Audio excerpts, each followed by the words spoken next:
Olá, começa aqui o Macro Review, o podcast de economia do C6 Bank.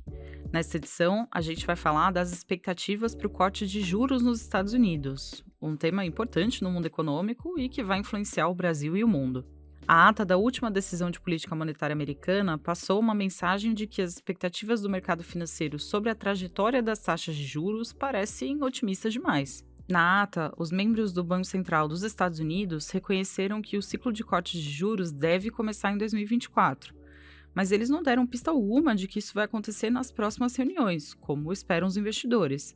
A gente falou aqui no último episódio que o mercado está precificando o primeiro corte de juros nos Estados Unidos já em março. Por que o recado foi mais cauteloso? E quais fatores podem levar os juros americanos a caírem antes ou depois do esperado? A gente vai responder essas perguntas e vai ter a análise do Felipe Salles, economista-chefe do C6 Bank, sobre os efeitos dos juros elevados para o PIB dos Estados Unidos. Será que mesmo com os juros demorando mais a cair, a maior economia do mundo vai continuar crescendo? É o que ele vai responder. Depois da análise do nosso economista-chefe, a gente vai falar de mais dois temas: o quadro das contas públicas no Brasil e o ritmo lento da indústria local. Eu sou a Bianca Alvarenga e hoje é 8 de janeiro de 2024. Vamos nessa?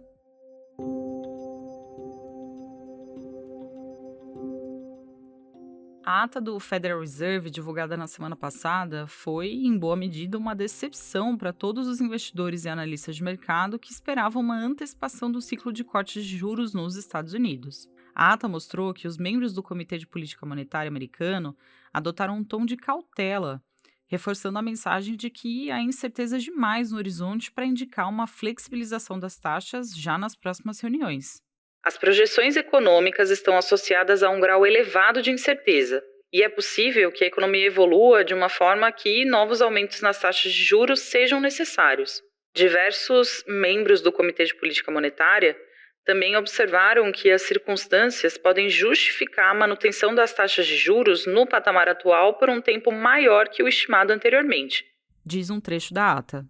Embora a possibilidade de novas altas de juros seja muito baixa, o recado foi de um freio ao otimismo que dominou as expectativas desde meados de dezembro, quando o Fed decidiu manter as taxas no intervalo de 5,25% a 5,5%. Na ocasião, o Comitê de Política Monetária reconheceu uma melhora nos índices de inflação e uma desaceleração da criação de vagas de trabalho, mas disse que ainda era preciso observar se esse avanço seria permanente. O tom do comunicado, portanto, já era de cautela.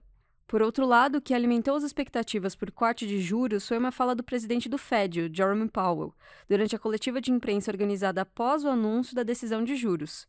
Em resposta a um jornalista, Powell afirmou que alguns membros do comitê discutiram, na última reunião, quando seria apropriado começar a cortar os juros. A gente falou mais dessa mensagem do Powell no episódio 89 do nosso podcast. A questão é que a ata deixou evidente que essa discussão sobre começar a cortar os juros ainda é uma discussão muito incipiente.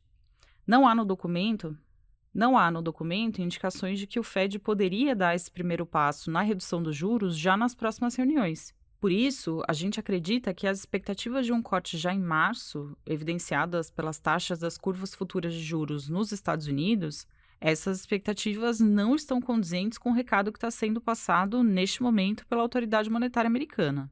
Outro ponto que corrobora a visão mais cautelosa do Fed é o quadro do mercado de trabalho. Em dezembro, 216 mil novos empregos foram gerados em solo americano. É verdade que a criação de vagas já foi maior no primeiro semestre de 2023, mas os números do final do ano ainda são condizentes com o mercado de trabalho aquecido. A taxa de desemprego ficou estável em 3,7% nos Estados Unidos, ainda próxima do menor patamar dos últimos 50 anos. O ganho médio por hora trabalhada acumulou alta de 4,1% nos 12 meses até dezembro, um patamar elevado. A valorização dos salários acima da produtividade acaba sendo repassada ao consumidor em forma de aumento de preços e pressiona, principalmente, a inflação de serviços. E aqui eu estou falando dos preços de saúde, educação e lazer, por exemplo. Esse é o principal motivo, na nossa visão, para o Fed ser cauteloso com a trajetória dos preços nos próximos meses. A gente acredita que os juros devem permanecer elevados nos Estados Unidos até pelo menos o início do segundo semestre de 2024. Mas a gente também reconhece que uma desaceleração mais forte do mercado de trabalho pode levar a uma antecipação do primeiro corte de juros. Até lá, a incerteza prevalece. Os números de inflação, mercado de trabalho e atividade econômica vão ser observados de perto pelo Fed para determinar quando os juros vão cair de fato. Uma grande questão nessa história é se as taxas elevadas por mais tempo devem esfriar o PIB americano, que vem de um 2023 de crescimento forte. Será que a tese de pouso suave da economia dos Estados Unidos continua válida? Quem responde essa pergunta é o Felipe Salles, economista-chefe do C6 Bank. Vamos ouvi-lo. A ata do Fed e, em menor grau, os dados de emprego reforçaram nossa expectativa de que os juros ainda vão ficar elevados por algum tempo nos Estados Unidos. Manter as taxas em um nível restritivo ainda se faz necessário para controlar a alta dos preços, lembrando que os americanos ainda têm uma inflação rodando perto de 3%, enquanto a meta a ser perseguida pelo Fed é de 2%. Mas mesmo com juros mais elevados, a economia americana não deve desacelerar de forma substancial em 2024. Por quê? Antes de responder, é importante lembrar como funciona a política monetária. Quando o Banco Central muda a taxa de juros, ele afeta os preços de vários ativos da economia, porque o custo do dinheiro muda. Ativos como a bolsa, os juros longos e até mesmo a moeda do país são influenciados. E são os preços desses ativos que afetam a atividade econômica e, portanto, a inflação. De forma simplificada, a gente pode pensar no conjunto desses preços de ativos como condições financeiras. Então, a gente tem observado que as condições financeiras dos Estados Unidos não são compatíveis com um cenário de uma economia que pode vir a perder fôlego. Basta olhar, por exemplo, para as bolsas de valores americanas, que estão perto do maior nível da história, e para os juros longos dos títulos do governo, que já estiveram em quase 5% e agora recuaram para perto de 4%. Basicamente, o fato dos juros longos terem recuado e de as bolsas estarem subindo são indicativos de que há uma confiança dos investidores no crescimento da economia. De forma concreta, o PIB americano não está crescendo acima do potencial, como aconteceu durante o período de reabertura pós-pandemia, mas é um PIB que avança, ainda que de forma moderada. Ou seja, para nós, o risco maior agora não parece ser o de uma recessão nos Estados Unidos, como algumas pessoas temiam até pouco tempo atrás. A gente acredita que a economia vai continuar crescendo, mas a inflação americana deve se acomodar em um nível ainda acima da meta e ficar neste patamar por algum tempo. Tudo isso é o cenário esperado. É claro que se o mercado de trabalho começar a desacelerar mais do que o previsto, a inflação de serviços pode dar uma trégua e o Fed pode enxergar um espaço para cortar os juros mais cedo, antes mesmo da metade do ano. Por enquanto, não é o mais provável na nossa visão, mas é um cenário que pode acontecer. O Banco Central americano está monitorando com lupa os dados de mercado de trabalho e inflação. E se realmente os juros americanos caírem mais cedo, o dólar pode perder força, inclusive frente ao real. Nesse caso, a gente poderia ter um câmbio mais baixo do que prevemos em 2024 e, possivelmente, juros mais baixos no Brasil também.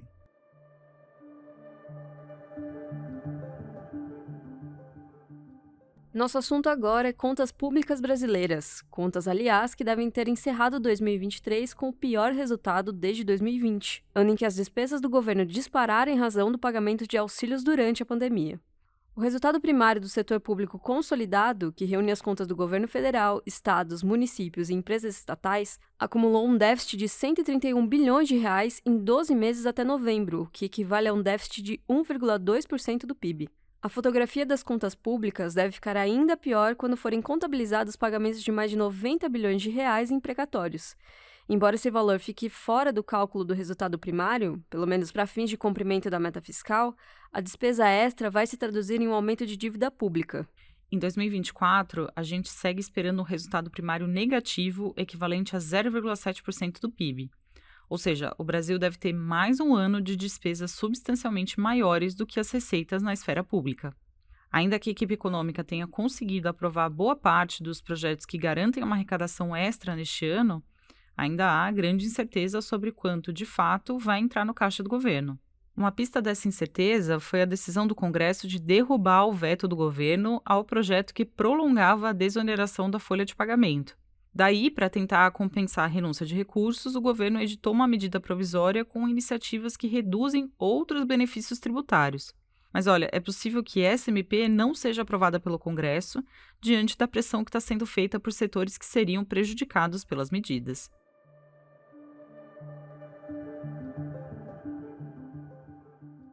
Segundo dados divulgados na semana passada, a produção industrial brasileira continua a passos lentos. O setor avançou 0,5% em novembro e acumulou alta de apenas 1,3% em 12 meses, isso em um ano de crescimento robusto de outros setores da economia brasileira. O retrato é de uma indústria que não cresce desde 2021. O pior desempenho continua a ser o de bens de capital, com queda de 14,8% em relação a novembro de 2022. Esse segmento mede a produção de máquinas e equipamentos. Na prática, os números mostram que os donos de fábricas não têm comprado máquinas para ampliar a produção. Com os juros ainda elevados, esses investimentos ficam mais caros. Na ausência de novas máquinas e equipamentos, a capacidade das fábricas e a própria produtividade da economia brasileira podem perder tração no longo prazo. Hora da nossa agenda. Eu compartilho agora os dados econômicos que a nossa equipe acompanha nos próximos dias. Na terça-feira, 9 de janeiro, saem os dados de desemprego da zona do euro. A gente vai saber qual foi a taxa de desocupação em novembro passado. A expectativa do mercado é que o desemprego se mantenha estável em 6,5% lá na zona do euro. Na quinta-feira, o IBGE divulgou o Índice Nacional de Preços ao Consumidor Amplo de dezembro. A gente espera uma alta de 0,5% na inflação brasileira no mês e uma alta de 4,6% no acumulado de 2023. Também na quinta-feira, a gente acompanha os dados de inflação ao consumidor, o CPI, nos Estados Unidos. Nossa expectativa é de que o núcleo da inflação americana continue elevado acima da meta do Fed. Bom, é isso, chegamos ao fim do episódio de hoje. Muito obrigada a você que ficou comigo até aqui. E eu aproveito para reforçar aqui o convite para que você conte o que achou desse episódio na caixa de perguntas, que fica logo abaixo da descrição do episódio no Spotify ou na caixa de comentários, se você está nos ouvindo pelo YouTube. Agora, se você chegou aqui por um dos nossos outros tocadores, não tem problema, eu agradeço também a sua companhia. Quem faz parte da equipe econômica do C6 Bank são o Felipe Salles, a Cláudia Moreno, a Cláudia Rodrigues, o Eleazar Jacob e o Felipe Mack. A produção e o roteiro são desse time todo junto com a Bianca Alvarenga.